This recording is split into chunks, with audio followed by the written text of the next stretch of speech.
What's up people, welcome back to 30 Days to Make a Sale. It's day 4 and today we're going to be looking at competitor analysis.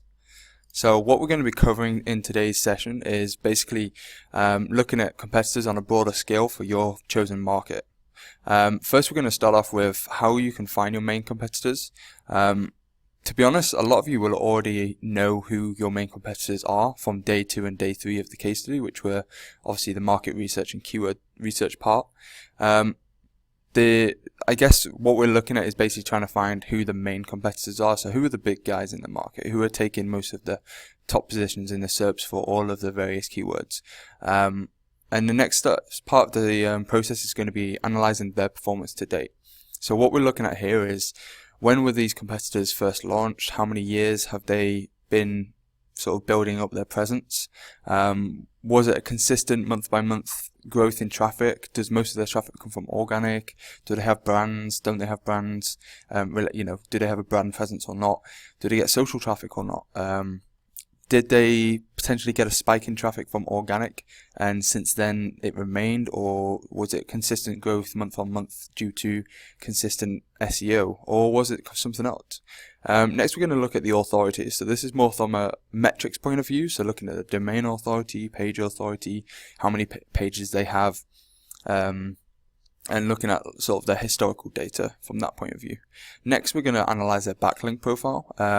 This isn't one of my strong points, I have to admit. I'm not massively awesome at analyzing backlink profiles, but there's a lot of tools out there which can help you. And the one that we're going to look at today is Ahrefs. I think that's how you pronounce it.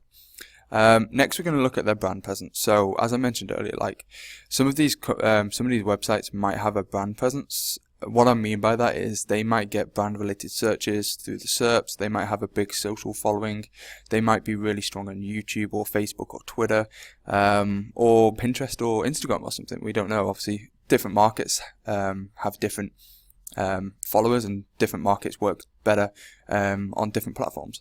Next, we're going to look at their on-page SEO. So what I mean by this is looking at whether or not they target keywords in their H1 tags, their title tags, their meta descriptions, how much content they have on the pages that they're ranking.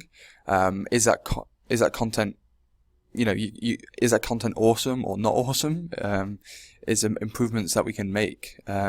This is really good at basically finding out whether or not your competitors are doing everything they can to rank, or whether they might be missing a couple of tricks.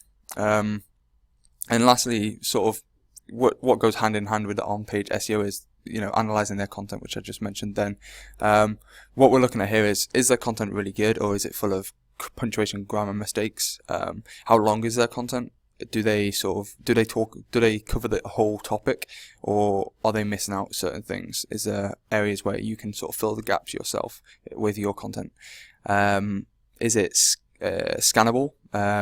How is the design and aesthetics of their website, and is the content scannable, or is it easy to read, or is it just loads of big clumps of text all laid together? Do they have supported content? Sorry, my English is rubbish today. Do they have supported multimedia like images, videos, infographics, anything like that, GIFs or anything like that? So yeah, let's jump into it. Let me get out of here and let's go straight to Chrome. So for this session and most of my sessions, I think I've been basically using parenting as a sort of example. Obviously we initially started with things like consumer search, but then in the keyword research video I was discussing sort of baby gear. I think it was like baby carriers or something. So we're just going to continue with that example. It's not the market I've chosen. However, just to point out, I will be revealing my niche in an upcoming video where I'll be going through day 1 to day 6 or day 5 all in one video, hopefully over only an hour session, just to show you sort of what I've done. But for this, it's more of a tutorial. So for this, I'm going to be using the example of hypothetically I will be creating a parenting website. Just for this example, that's what I'm doing. It's not legitimate, I'm not actually doing that, but just to give you an example of how to do this, I'm going to pretend I'm making a parenting site. So what I'm looking at here is Baby Gear Lab. The reason I'm looking at that is because from day 2 and day 3's research, we can see, if we go into Longtail Pro here, Sorry, everything's a little bit slow because Longtail Pro is crawling through like, I don't know, like 8,000 keywords at the moment, so forgive me if this is a little bit slow to react. So yeah, if you remember back to day 3, we were looking at keyword research and I showed you this here. Well, after you've done your keyword research and chosen your keywords, you'll have a pretty firm idea of who the main competitors in the market are. So taking a parenting example, you can see that babygearlab.com is ranking first for best baby carriers. So, going on to day 4, which is competitor analysis, these are the sort of websites that you're going to want to be looking at. The ones that are ranking 1st to 5th position, or probably even just the top 10. If you see some websites coming up more frequently than others, then it's worth looking into those websites and doing a competitor analysis. So for this example, we'll be using Baby Gear Lab as one of our chosen competitors, and I'll sort of be running through all of the things I mentioned before in the presentation for this website. So yeah, let's get started. So first, obviously you'll probably be familiar with SEMrush by now. So first we're just going to plug it into SEMrush. The reason I'm doing this is just to basically get a grasp of how much traffic they get, where their traffic comes from, and just to see if SEMrush can provide us with any more details on that. So obviously the dashboard, we have 324,000 visitors a month. SEMrush also gives you backlinks report. I've actually never really used SEMrush's backlinks report before. I don't think it's amazing. I think there's definitely better tools out there, but if you're limited on cash, then definitely by all means check out their backlink tool. I've just clicked into it, so it does give a bit of detail. We can tell that, oh, look at that, Baby Gear Lab's got a link from consumersearch.com. Amazing. Yeah, so it does give you some detail about where the backlink's coming from and where they're going to, the target URL. It doesn't show you anything like the domain authority or anything like that, so it's not amazing, but it's a start. So yeah, what we're going to do is just go into organic research. I'm just going to have a look at the keywords again. I just want to get a grasp of how many keywords are appearing for. This is just sort of basic understanding of how big these competitors are. I would do this for all of the competitors. Just obviously going to show this example with this one. You can also see a graph here, 2 years. You can do all time. This will show you sort of the growth in traffic that the competitor had since their launch. So we can see here, Baby Gear Lab started getting traffic in April 2012. So we're talking maybe just under 3 years ago now. No, just under 4 years ago now. So it's been established for quite a long time. However, you can see from April to about August, the traffic increase wasn't huge, and then it consistently started to grow from April all the way up until, I guess that would be October 2013, and then it got a pretty big, really big spike actually from October 2013 to November 2013.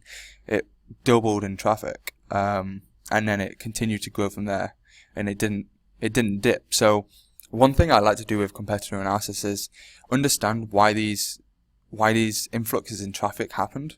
Some of them are seasonal, like Black Friday, Christmas, summer holidays, and if you're selling swimmer pools, then you're obviously going to sell more in summer. If you're selling snow blowers, then you're going to sell more in winter. So some things can be really easily explained, but I think something like this, a baby website, which is obviously covering a vast amount of products, and obviously because it's parenting, I don't think it's that seasonal, to be honest. So I wouldn't expect this influx. And also, for obviously seasonalities are, seasonal, so they're not going to last. So what you would expect if this was seasonal would be an increase and then a decrease back to the norm. But in this case, we see an increase from October till November, and then it continues to increase. So there's definitely something that happened here. What I would initially do is things like investigate when Google updates happened, things like panda and penguin and elephant and zebra, or whatever they're called. Find out when and where they happened. What dates it occurred, because I can't remember off the top of my head if there was a Google update in October 2013. I can't really remember, but things like this would explain why this website got an increase. Other things would be a backlink check. Find out what backlinks were built over the August to September period of 2013. and see if they were the reason that they had a big increase there. Other things would be to try and see, now this might be a little bit harder, but to try and see if more pages were indexed during this time, to see if maybe they just had an influx in content, and maybe they wrote a lot of content and that's why they got an influx. But yeah, that's really interesting. That's the first spike we see. So I'd note that down on a piece of paper. October 2013, spike increase, over 100% increase in traffic.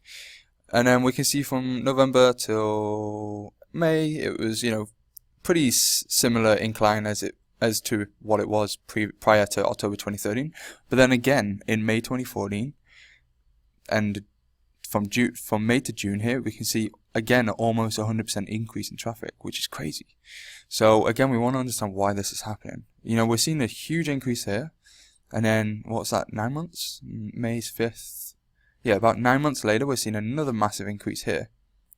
And then again, here we see it again in January 2015, another massive increase. It's very strange. I wonder why that is. So yeah, I would want to jot that down, all of these, and figure out why they're getting this big increase, because that could really help you to understand what is effective. If you find out that they're getting links from, I don't know, Huffington Post or about.com, then that might be why they're getting this big increase. Other reasons could be the content or something they've done on the site, or Google updates, whatever it might be. We need to find out what that is. And then you can see it just increases massively month on month, and then there's a slight drop here. I'm not sure what that would be, to be honest. It's interesting.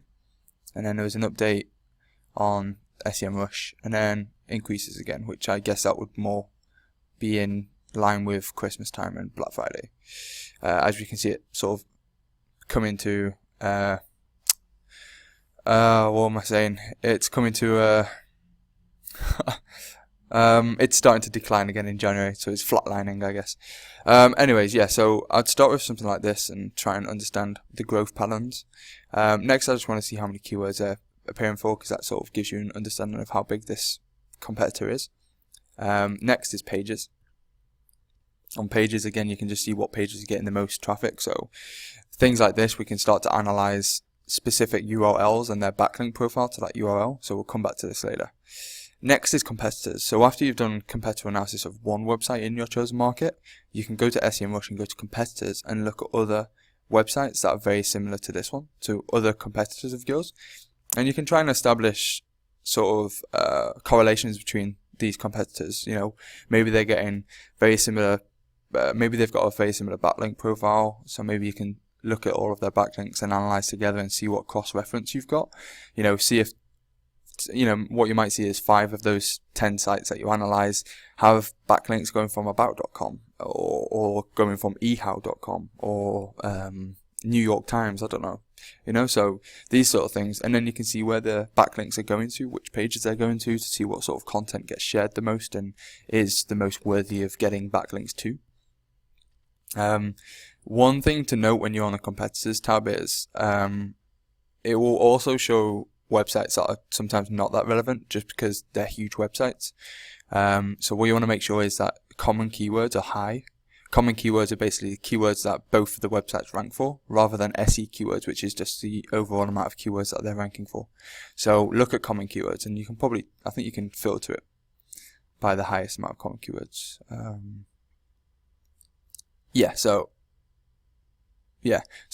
This is a good example. Amazon.com. That's not a competitor, but because they've got so many common keywords, it's saying it's a competitor. So maybe we do competition level. Maybe that's the best filter.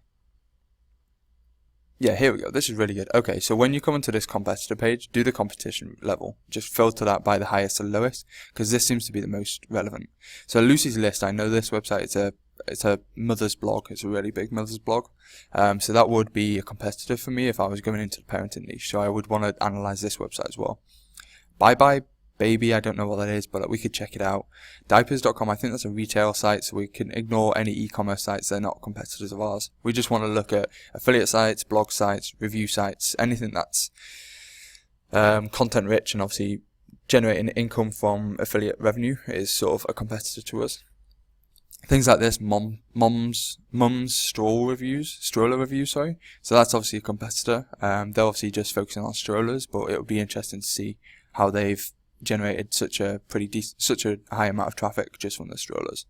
I'll Be Baby again. So yeah, when you've first established who your main competitor is, go to the competitors tab and you can check out other competitors. Okay, so that's pretty much it for SEMrush. SEMrush is more of a market research tool, or at least from my side it is, and a competitor. It's not so much a competitor analysis tool, but a competitor insight tool. So it gives you insight into who the competitors are. To actually analyze the competitors, I actually use different tools. So yeah, use SEMrush to obviously find out who your main competitors are initially, sort of their place in the market, and then move on to different tools if you can. So the next one we're going to use is Open Site Explorer, which is a free tool from Moz. I don't think you need to actually have an account, but if you do, you can log in. You can create an account for free. They do have a professional suite which is paid, but you don't need that to use the OSE tool. OSE is Open Site Explorer. So what we can do here is we can do babygearlab.com. And what this will do is it will give you the main website metrics of the actual domain itself, so we can see how strong the domain is. You might get this at the top here, and what this basically means is the website actually redirects to the www one. What you do is when you set up a brand new site, or if you've bought an expired domain and you want to set up a new site, is you basically have to choose whether or not you want www to be your main website or non-www. The way Google sees it is www is a different website to non-www, because www is actually, I think I'm saying this right, I might have to check this, is technically seen as a subdomain. That sounds a little bit wrong. Maybe I need to check that. Don't take me 100% for that. But basically, I know Google for a fact to see them as two different websites. So you need to be certain that you're building out on the right domain. You need to choose www or not www. My personal preference is www. I just think it looks better. But if I buy an expired domain and all the links are going from we're going to the non-www, then I want to keep it that way, because that's probably going to have the better domain metrics. In this case, like if we look, so now we can see www has a 37 out of 100 domain authority and a 40 out of 100 page authority, 3,500 links. But if we go and analyze the one without www, it's got a 41 page authority but only 12 links. Now, this is what I mean. It's seen as being a completely different website. However, the domain authority is similar, because I think the domain authority is maybe on just a domain level, and then now I'm just confusing myself.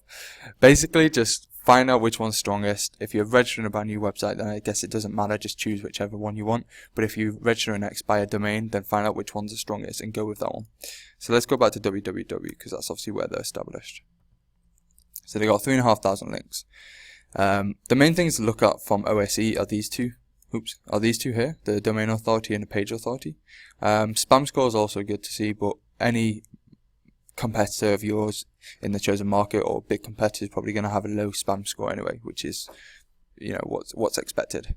OSE is not very good at picking up all the backlinks. It's a good initial indication of how big they are, but Moz isn't amazing at picking up backlinks, so I wouldn't use it from that point of view. Just really to see it on a top level scale. A top level view is just a domain authority. So 37. 37 is not amazing. It's pretty good. For a 4-year-old website, I would actually expect more. I would actually expect more for a 4-year-old website. But yeah, 37, whatever. They're actually getting a whole ton of traffic for 37 DA, so it's pretty amazing.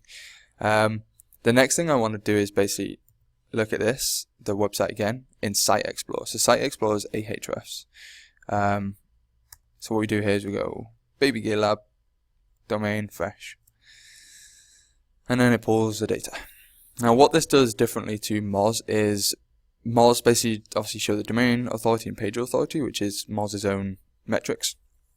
Ahrefs has their own metrics, which I guess you could say would be similar to the domain authority and page authority, which is domain rating and URL rating. Sorry. I'm not a massive user of Ahrefs. I'm actually just trialing it out at the moment because, well, I've never really used it much in the past. I do actually think it's an awesome tool. I've been using it over the last couple of days, and the link, at least if you're analyzing links to a website, I think you need a better tool than SEMrush and Moz. But from everything else that I've seen, Ahrefs is just pretty cool. But from the backlink analysis side of things, it's pretty amazing, pretty awesome stuff. So yeah, when you first put a website in here, you get to see the amount of shares and Google Plus and blah blah blah that they've got. The amount of overall backlinks, so they've got 162,000 backlinks, and 61,000 of those are live. So I guess what this means is 162,000 were built, but 100,000 of those are either now dead links or being redirected or something like that. Referring domains are the actual amount of different domains. So backlinks, obviously you can have 10,000 backlinks for one domain. Say a forum and you have a link on a footer, then you're going to get thousands of links. But this is basically showing you how many different domains it is. They do give you an estimate of the overall traffic. Now, Ahrefs is saying 190,000, 152,000 in the US. If we go to SEMrush, that's saying 324,000 in the US. So yeah, you can get an understanding of how different some of these metrics are. Oh wait, sorry, I'm just reading this completely wrong. Sorry, I'm being an absolute retard. Ahrefs is saying 285,000 in the US. Sorry. 324,000 in the US. So it's not that bad actually. It's pretty. Both of those tools together, are pretty decent. They're not recording massively different numbers. I know it's like a 30,000 difference, but when you're talking six figures, 30,000 is pretty good. Like anywhere within 10% is pretty good. Yeah, so we're not really coming here to look at that. I'm not really going to talk about everything on Ahrefs because there's loads of different things you can look at. What I will talk about is basically I quite enjoy looking at the anchor clouds. So what this is it basically shows you the percentage, basically from the overall amount of links coming to the website, the percentage of those links with certain anchor texts. So an anchor text is obviously the hyperlinked part of a link from one website to another website. So when you go onto your WordPress site or a forum and say your WordPress site and you type in Baby Gear Lab and then you hyperlink it and you put babygearlab.com, then the anchor text will be Baby Gear Lab. So you can see here the reason I like to look at this because it gives you a good indication of how they're building out their links, if they're targeting specific keywords for anchor text or if they're just going from a branding level. And in Baby Gear Lab's reference is they're mainly building from a branded level, which I think is good. If you build too many links that have got your keyword in the anchor text, then it just doesn't look natural, and Google will pick you up on that, and it'll be quite risky. So it's always good to just keep it more natural. When people are actually linking to you naturally, they're not going to put best baby toddler review or best baby carrier review and then link it to your website. They're going to say, come and check out this baby toddler carrier review at babygearlab.com, and they'll hyperlink Baby Gear Lab. So it's worth checking. It's worth noting. The next thing we're going to look at is what shall we look at? Let's have a look. TLDs is quite interesting. If you're obviously looking at an international website that you're building out, then different TLDs are always useful. Obviously, the majority of TLDs is going to be .com, but it's also interesting to see what other ones they've got in here. They've got quite a bit from .net, .org, .Russia, Czech, Australia. Yeah, interesting. And then, what the main thing about Ahrefs I like is basically the link side of things. So, click links here in inbound links. What this does is basically starts to generate a table that includes all of the links that this website's got, which is cool because it means you can check through them, have a look and sift through what's good and what's bad, rank them by domain authority or domain rating, and URL rating, and check out their strongest links. So you can filter them by different link types. So obviously do follow is the strongest. Well, I guess actually you can look at government and educational, but obviously no follow is not massively strong because of the fact that it's no follow, so it indicates to Google to not actually provide any strength, link juice, if you want to call it that, to the actual website it's linking to. Do follow is like telling Google, okay, you can give link juice to this, so it's obviously beneficial. However, there's obviously a lot of people in the industry that say no follow links are still worthwhile, such as Wikipedia links. I not really got much of an opinion on that. I do still build Wikipedia links. Are they effective? I have no idea, but why not? Why not do them? I really don't think no follow links are useless. I think they're worthwhile having. If they're free as well, like if someone's going to come up to you and be like, hey, do you want a link? It's no follow, but do you want it? I'm not going to say no, so just do it. But let's just focus on the do follow. If you're going to spend time building links, then obviously do follow is more important and more of an effective use of your time. Okay, here we go. So yeah, here we go. So basically the way this works out is it initially default ranks it by URL rating. You see the website it's coming from, the referring page, and you see the website it's going to. You see the first time it's been seen, and the last time it's been checked. And yeah, that's about it really, and the amount of links that it's got going to that page. What you can do obviously is open this up and have a look and find out where that actual link is. And basically just what you want to do here is look at where all the big links are coming from, like the strong links, and see if you can duplicate that on your own website. You can rank it by platform, obviously things like blogs, e-commerce, blah blah blah blah blah, so that's cool. And then languages, yeah. So yeah, I mean, this is pretty straightforward. I mean, it's competitor analysis, so there's loads of things you can do, but if you're at the point where you're going to start obviously building out the site, you've chosen your market, chosen the keywords, then the next step is really seeing what your competitors are doing. These guys, what do they have? Like 300,000? Yeah, 300,000 searches a month. 300,000 visitors a month from organic. So they're obviously doing something right. So coming into here and having a look at the backlink profile is a really good way of starting your competitor analysis. Another thing you can do is you can look at the referring domains, because obviously link shows you just the links, but referring domains shows you who's actually linking to them more frequently, which is good. So things like super topo, I have no idea how you pronounce that. Let's have a look at this site, I don't know what it is. Super topo. Okay, so it's interesting, it's a outdoorsy website. However, it's linking to Baby Gear Lab. Now, Baby Gear Lab, the owners also have Outdoor Gear Lab, which is just the exact identical website, just about outdoor stuff rather than baby stuff. So, here we go. Ah, I see. So they have. I wonder if they own this website as well. Then I think maybe Outdoor Gear Lab own this website, or know the person who owns it, because they have both their websites linking here. Interesting. Okay, cool. Yeah, so there you go. There we just done a bit of competitor analysis. Let's have a look at some other ones. Top Cheap Baby, consumer search. Yeah, they had some links from consumer search. Let's have a look at this. It's not going to be on the homepage, is it?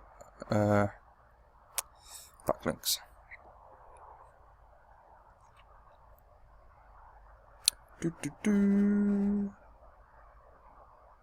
Ah, that didn't work. See, I'm not very good at this. Go to links, and then we'll filter by consumer search. It's a bit slow. Come on. I'm not very patient at things like this. Okay, I've just completely ballsed it up. Is it labs or lab? No, I'm just... Baby Gear Lab. Okay. Search again. You can tell I'm not very good at this, can't you? Yeah, compared to SEO Rush, where I'm like an expert, Ahrefs is still quite new to me. Search by consumer search. Filter by consumer search, sorry. Because we know consumer search is a really big website, so I want to see what pages are linking to Baby Gear Lab from consumer search. So here we go. We click on this and open it up. It's a product page, I think, from Consumer Search linking out to Baby Gear Lab, which is interesting. Where is it? Here we go. babygearlab.com. Interesting. That's a really good link. So yeah, Consumer Search are linking straight to Baby Gear Lab there. I think it's a do follow. Yeah, it doesn't. Yeah, it's do follow. It's awesome. It's really good. So yeah, things like this are going to really help this page of Baby Gear Lab's website rank. So it's a baby Bichon. I have no idea. Whatever, baby something, original review. So yeah, that's cool. So yeah, that's sort of the backlink profile part of the competitor analysis. There's other things you can do, like broken backlinks, which is cool. What you can do here is have a look at backlinks that were in place going to a page on your competitor's website, which is now a 404 page. So if we click on this URL here, babygearlab.com/something, error, article not found. So what happened is, obviously they had a page on here, they've switched the page, moved the page, changed URL, whatever they did, and now it's not there anymore. However, they had links going from certain websites to that page, which, you know, is a bad user experience now. So what you can do is you can go onto this website. I think it's a pretty crap website, but if we had a good example, maybe this one. Okay, so what was this one? Okay, yeah, so this website obviously links out to the Baby Gear Lab. Let's try and find the link. Why is it so slow? Here it is. So here's the link. Open this up just to check. Oh no, it's not. Sorry, I can't see the link. Oh, here we go. Baby Gear Lab, obviously. Here's the link. So this goes to the 404 page, I think.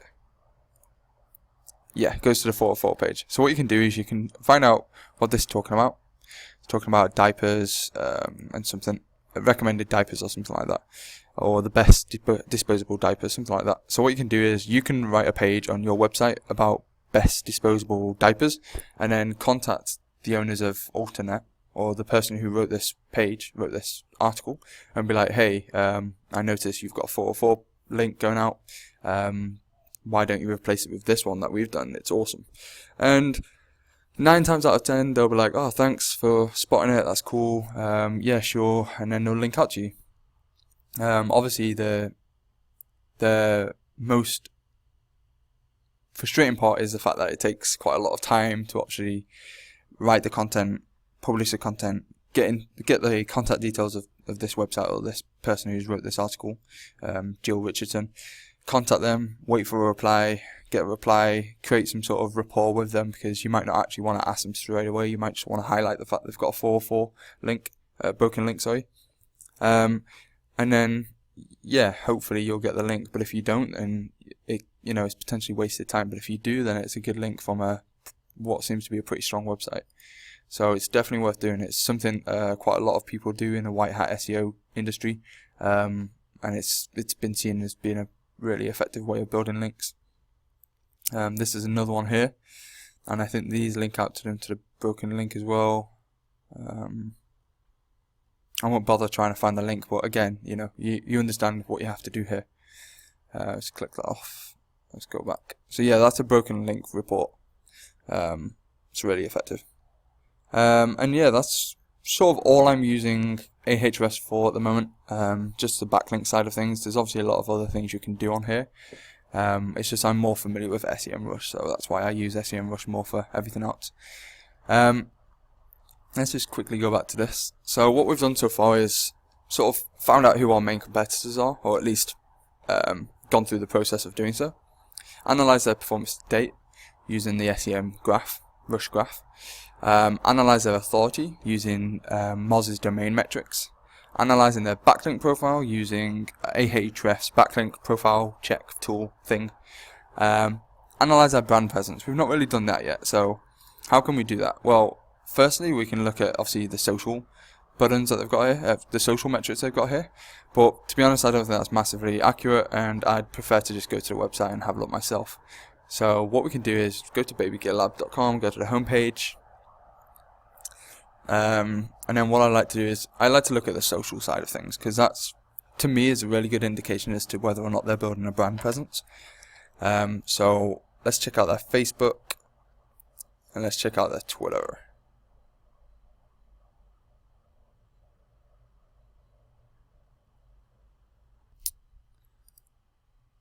Here we go. So Baby Gear Lab.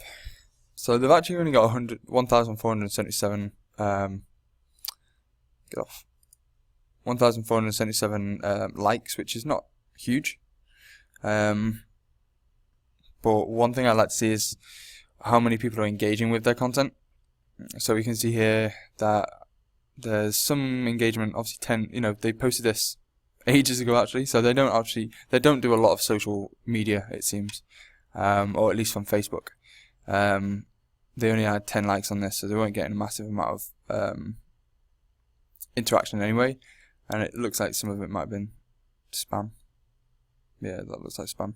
Yeah, so a bit of spam, which isn't nice. So yeah, from a social side of things, at least from a Facebook, they're not doing amazing. Let's just go back here. Other things we can do is obviously look at their Pinterest.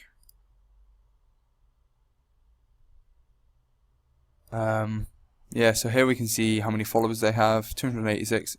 It's okay, it's pretty good. It's a start. 203 pins, so they are using, or they have been using it in the past. But again, I wouldn't say it's massively strong. So I would say from this, at least from looking at obviously Facebook and Pinterest, that their social brand presence isn't massively strong yet. Even though they get so much traffic, like 300,000 visitors a month from organic, they're not obviously using the space on the website to obviously build a brand presence, at least through obviously things like Facebook and Pinterest. Maybe they're doing other things. Maybe they're obviously collecting emails, and building an email list. And I can see here obviously they've got to sign in, so they want people to join Baby Gear Lab. So they could have a huge amount of followers through their actual internal database here.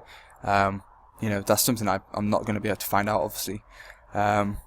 Generally speaking, I would still have assumed to see a larger amount of people on their Facebook and Pinterest. But it all comes down to obviously the competitor's preference and how they're building out their strategy. Facebook's not obviously something everyone wants to use, because it's obviously something that you don't own yourself. So you know, it's a third-party platform. So obviously having an inbuilt platform where you can get people to sign in and actually interact with them that way is, you know, more effective. So yeah, that's the way I generally look at brand presence. Other ways I look at brand presence are going into SEMrush again, going to positions, and seeing if they actually get any brand search terms. Like, I think you remember in our second video, I think we looked at consumer search, and consumer search was coming up quite a lot in the search terms. So what I like to do is have a look if they have any keywords containing Baby Gear Lab. Let's just do with spaces first. Let's see. Okay, so wow, it's actually quite good. So they actually get 1,900 people a month searching for this. So that's, I would say, actually that's a pretty decent brand presence there. It's growing, obviously, but to start, I think that's pretty good. What else can we look at? Baby Gear Lab without spaces. So nothing's fine for that. So it's just a one with spaces, but at least their brand is actually getting searched for. And this, I don't have the facts for this, but I'm pretty sure Google take brands into stronger consideration when ranking, especially obviously new brands that are actually building a brand presence and such. So I think that's pretty cool, pretty awesome. So yeah, that's how I look at brand presence. Let's jump back to presentation. What next? Analyze their on-page SEO. Okay, so for this, obviously, we need to go on the website. So let's just go to the homepage. Actually, what we'll do for this is we'll remove this filter here. We'll reset it, cancel, whatever, and then let's look at one of their main pages that's getting traffic. Actually, just go to pages. So what we'll do is we'll have a look at one of their main pages that's getting traffic. So it's best video monitor. So let's open up this page and analyze their on-page SEO. And let's take SEO motion, put it here, and open this page up to analyze the keywords coming in. So what we want to do here is find out how strong their on-page SEO is for the keywords they're ranking for. So we're looking at this specific page, best-video-monitor on the Baby GitLab website. And what we want to do is just have a look what sort of queries they're appearing for and ranking for. Obviously things related to video monitors, which is good. Go on their page and actually look at how good their page is in terms of user experience, content, the use of H1 tags, the use of title tags, and on-page SEO and that sort of thing. So first off, let's start at the top. So what's see? Yeah, I want to see first if this is the H1 tag, because I'm not familiar with their design, so I'm not sure if this is the H1 tag. So it is the H1 tag. So their H1 tag is the best video baby monitor review. Damn, now how do I get rid of this? Okay. I can't see the X button. I think it must be because of the screen recording, but whatever. We'll just move that down to the bottom. So their H1 tag is this. Personally, I wouldn't say that's the best H1 tag. I think maybe too many words. Don't really need that. But it's obviously doing a trick. They've got the main keyword, which is best video baby monitor review, and obviously that's a combination of best baby monitor, best video baby monitor, which you can obviously see here, best baby monitor, best baby monitors, best video baby monitor review. So they're covering off a lot of the main keywords through just the H1 tag itself, which is good. Next thing you want to look at is like inspecting the images to see if the alt text, if they've got keywords in the alt text, which I can't see it. Can't see any alt text. Oh, here we go. Name alt, click to enlarge. Okay, that's not awesome. So things like this, obviously they could have had this alt text with maybe baby monitor reviews. What this basically means is an alt text for an image is because Google can't crawl, Google's bots can't actually crawl the image. They just it just doesn't appear. I think they just see that there's an image there but can't read it, obviously. So you put an alt text to basically tell Google what that image is about. But it's also a good way of doing on-page optimization. So in this case, where you're trying to rank for keywords around best video baby monitor review, an alt text for this page could be baby monitor reviews or best baby monitor. So yeah, it's just one of those things. Another thing I like to do is basically take their on-page, the URL, sorry, go to Moz on-page. Now this is a paid tool. This is part of the Pro Suite, so you will need to have a subscription, and then enter one of the main keywords. So best baby monitor, let's enter this. Best baby monitor, and then click grade on page optimization and wait for this to load.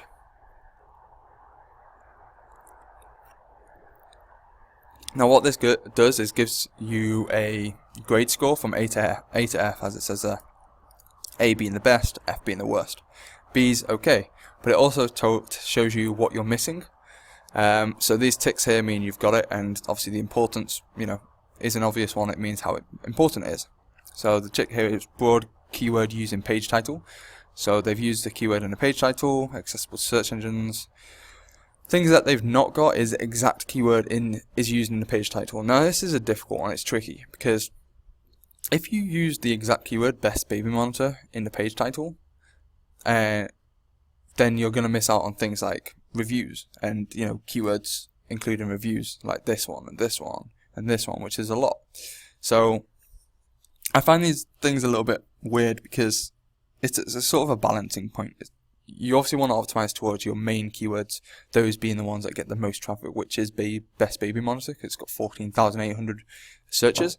But as other people say, there's a lot of long tail queries, and you don't want to over optimize your page to one specific keyword and completely discard every other keyword variant out there. So things like this I sort of don't agree with, because I think they've done a better job at putting the best video baby monitor review. I know this is not the page title, I can't actually see the page title, but I think it's the same.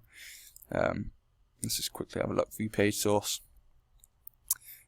Yeah, the page title is the best video baby monitor. So they don't actually have review in the title. So I would actually include that in the title, review, but whatever, they didn't. But yeah, to basically have an exact keyword in the page title is good, but then obviously, as I mentioned, you're discarding a completely large majority of all your other keywords, which could have variations of review and best. So it's a tricky one. Other things that they've not got is, as I mentioned before, keywords and image alt attributes. You know, the alt text, which I would advise. Keywords in the meta description, again, I would advise. The reason I advise this is because when people are searching in Google for best baby monitors, if you have that in the meta description, then it's obviously going to be bolded and you're going to be able to see it. It's going to stand out a little bit more. And it's obviously massively relevant to what this user's searching. Their actual description is, what's the top video monitor for watching baby? Who the hell who writes this? This is rubbish. In this review, we put 14 of the most popular video baby monitors through a rigorous series of tests to compare range, clarity, ease, ... Okay, I'd actually say their meta description isn't amazing. I don't really like the first question, the question there. It's just bad English. What's the top video monitor for watching baby? Yeah, I would actually start it off with something like, find the best video monitor, the best video baby monitor reviews, you know, in our buyer's guide or whatever. I like this part, it's good. It has video baby monitors. I would probably change most popular to best video baby monitors, so you've actually got the keyword. Just this part I don't really like. And also the fact that it's a ... means they've got too many characters in their meta description, which means Google adds the ... because it can't finish it. I can't remember what you actually call the ... It's got a word. I can't remember what it's called. But yeah, what you want to do here is obviously ensure that you've got your keywords in the meta description, and obviously ensure that your meta description isn't over the character limit, which I think is 180 characters. Meta description limit. I think it's 180, but I'm going to check. 160. Okay, I'm being retarded. It's 160. Sorry, as it says there. So yeah, that's obviously part of the competitor analysis is having a look at the on page, and yeah, from what we can see so far, the on page is pretty good, but it's not perfect. What else are they missing? Keywords in the URL. Best video monitor. I guess they could have put best baby video monitor. Yeah, I would agree with that. Avoid too many internal links. I'm not really a big fan of this. I think it's complete rubbish, because if you've got a huge authority site, then you know you need to ensure that user experience is the foremost. It's the most important part, really, and making sure people can get around to all of your pages. And if you've got an authority site, it's going to be a big site, which means a lot of links. So I think that's crap. I ignore that. I don't care. Keywords in the beginning of the page title. Yes, okay. I guess, you know, it's low importance. It's not a big issue. Optimize use of keywords in H1 tags. Again, that's just what I mentioned before. Obviously, having the isn't really essential. Overall, though, the page, well, you know, Moz gave it a B. I would say it's pretty good, but we can do better in regards to the on-page SEO aspect of things. But let's have a look at the actual content. So they have a summary here, which is probably like 100 words or something. They have links to other pages, which is fine. They have citations, sources, credits, sorry, for the images, which is good. They have tabs, which are different pages, linking from this, which is okay, I guess. They've got the top ranked table, which is obviously a custom table. Looks very similar to the one top 10 reviews use. I guess they might have used that for inspiration, but it's good. It's very, very clear. Obviously in depth as well, which is great. They also have links, which is really good. In-page links. What else? They have review photos. It's fine, I guess. And then I think this is the review, is it? It's like a window into baby's. It's like a window into baby's room. Yeah, whatever. Table of contents, which essential, absolutely essential. These things are awesome. Adding a table of contents to a large page is just so freaking good. Really, really recommend that to anyone building out their site. And obviously I'll discuss this more when I start building out my site for the case study, but essential. I like these as well, the related links. Could look better, but whatever. This is funny. Sorry, just reminds me of a paranormal activity. Just expecting a ghost or a poltergeist to start appearing in one of these images. But yeah, I mean, their reviews are solid. Obviously, this is a big site. They have a lot of content on their pages. They actually even go to the process of measuring. Wow, okay. So obviously, if I was coming into this market and analysing this as a competitor, my biggest concern would be their content is really freaking good. So how can I beat that? That would be my biggest concern. Their on-page, you know, is good, but there's obviously room to grow. But their content is really, really good. Yeah, it's a huge page. All of their pages are massive. I think I'd sleep before I even got to the bottom of this page. But yeah, obviously the page content is obviously for Google. You know, there was that study where the larger the page in regards to the quantity of words, quantity of content on the page, the better the search rankings and the more traffic that it got. There's a graph I think on Moz that shows that. So it correlates. There's a positive correlation between size of content and SERPs and keyword traffic. So yeah, they obviously know this. So yeah, what next? Analyze their content, which we've sort of just done. So that was a bit of a stupid reason to have that as well. So yeah, this is pretty much all I do for competitor analysis. Hopefully your competitors aren't as good as Baby Gear Lab, because I think from a content point of view, they sort of dominate. And obviously that's why they're getting so much traffic. But obviously this is just an example, and I'm hoping that some of your chosen market competitors are obviously crap, because that means it's going to be easier for you guys. I'm going to sort of conclude this for today for the competitor analysis. Sorry it was a little bit sporadic.